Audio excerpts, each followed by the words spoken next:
দর্শক, সিরাজগঞ্জের নির্মাণাধীন ট্রাক টার্মিনালের আরও খবর জানাতে সেখান থেকে সরাসরি যুক্ত হচ্ছেন আমাদের সহকর্মী রহমত আলী।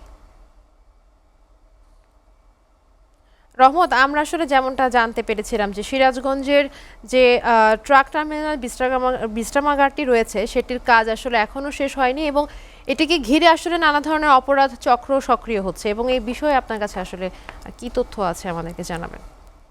হ্যাঁ, হ্যাঁ নওশীন, আমি এখন দাঁড়িয়ে আছি ঢাকা বগুড়া ঢাকা রংপুর মহাসড়কের যে পাঁচলিয়াতে আধুনিক যে বিশ্রামাগার, ট্রাকের যে চালক এবং তার সহকারীদের জন্য নির্মিত যে বিশ্রামাগার, সেই বিশ্রামাগারের সামনে দাঁড়িয়ে আছি। প্রতিবেদনের মাধ্যমে ইতিমধ্যে দর্শককে অবগত করা হয়েছে যে আসলে আধুনিক যোগাযোগ ব্যবস্থার পাশাপাশি দূরপাল্লার যে পণ্যবাহী যানবাহন রয়েছে, ট্রাক রয়েছে এবং কাভার ভ্যান যানবাহন রয়েছে, তাদের আসলে শত শত কিলোমিটার পথ পাড়ি দিয়ে আসার পরে আসলে তাদের কিন্তু বিরতির প্রয়োজন হয়, কারণ তাদের ঘুম পেয়ে যায়, বিভিন্ন সমস্যা তৈরি হয়। এই ক্লান্তি দূর করার জন্য কিন্তু তাদের বিশ্রামাগার বিশ্রাম প্রয়োজন হয়। তারই আহ সেই লক্ষ্যেই কিন্তু এই পাঁচটিয়াতে কিন্তু এই বিশ্রামাগারটি বিগত সময়ে কাজ শুরু করা হয় এবং এটি প্রথম পর্যায়ে ৩ তলা ভবন ছিল। পরবর্তীতে এটি বর্ধিত করার কারণে কিন্তু এটি এখন ৪ তলা হয়েছে। সব মিলে প্রথমে ৫ বছর আগে এটি নির্মাণ কাজ শেষ হয় এবং ৪র্থ তলা কমপ্লিট করার পরে কিন্তু এটি ৩ বছর হয়ে এটা নির্মাণ কাজ শেষ হয়েছে। কিন্তু এটি চালু না হয় কিন্তু এই যে চালক এবং তার সহকারীরা কিন্তু এখানে এটার সুফল ভোগ করতে পারছে না। যার ফলে একদিকে যেমন চালকরা তারা বিশ্রাম নিতে পারছে না, এখানে প্রাথমিক চিকিৎসা নিতে পারছে না, বিশ্রাম নিতে পারছে না।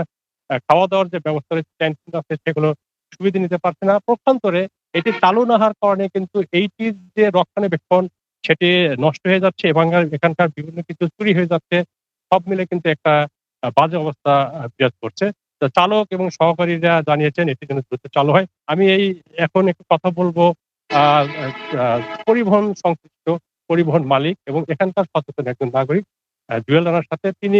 তার কাছে আমরা জানতে চাইবো যে এই যে বিশ্রামাগারটি আধুনিক কোটি কোটি টাকা ব্যয় নির্মিত বিশ্রামাগারটি চালু না হওয়ার পর চালক হেলপারদের তারা কি সমস্যা হচ্ছে এবং এটির কি অসুবিধা হচ্ছে? আমি এখানে ১ম এ বলব, এখানে যারা আমাদের প্রতিষ্ঠান যারা করছে মানে ঠিকাদারের গাফিলতি আছে, বা এখানে আমাদের আমি একটা সাধারণ একটা গাড়ির মালিক হিসেবে যেটা আমি বলব যে এখানে আমাদের ড্রাইভার মানে খাদ্য ব্যবস্থা, চিকিৎসা ব্যবস্থা, এখানে ডুব গোসল খাওয়ার যে ব্যবস্থা, একটা রেস্টের একটা ব্যবস্থা আছে। আমাদের এটা তো সেই সেখান থেকে কিন্তু আমাদের সাধারণত ড্রাইভার শ্রমিকরা কিন্তু সেখানে বঞ্চিত হচ্ছে। আর এটা কেন বঞ্চিত হচ্ছে আর এটা এটা তা জানি না। এটা আপনাদের মাধ্যমে আমি চাচ্ছি এই বঞ্চিত আমার শ্রমিকগুলা যেন এখানে সুন্দরভাবে এখানে চিকিৎসা ভাতা, খাওয়া-দাওয়ার খুব সুন্দর একটা ব্যবস্থা করতে পারে। আর এখানে হচ্ছে হলো এরা এখানে কার্যকর না থাকার কারণে এখানে আমার নেশাখোর বা আড্ডা হয়ে গেছে এখানে। মানে রাত অন্ধকারে এখানে চুরি, ছিনতাই এরকম মানুষ মানে রাস্তায় একটা occurrence করে এখানে মানে একটা নিরাপত্তার আশ্রয় নিচ্ছে। তো আমি চাচ্ছি এই জিনিসটা তাড়াতাড়ি সমাধান করার জন্য এই জিনিসটা চাচ্ছি আপনাদের মাধ্যমে একটু।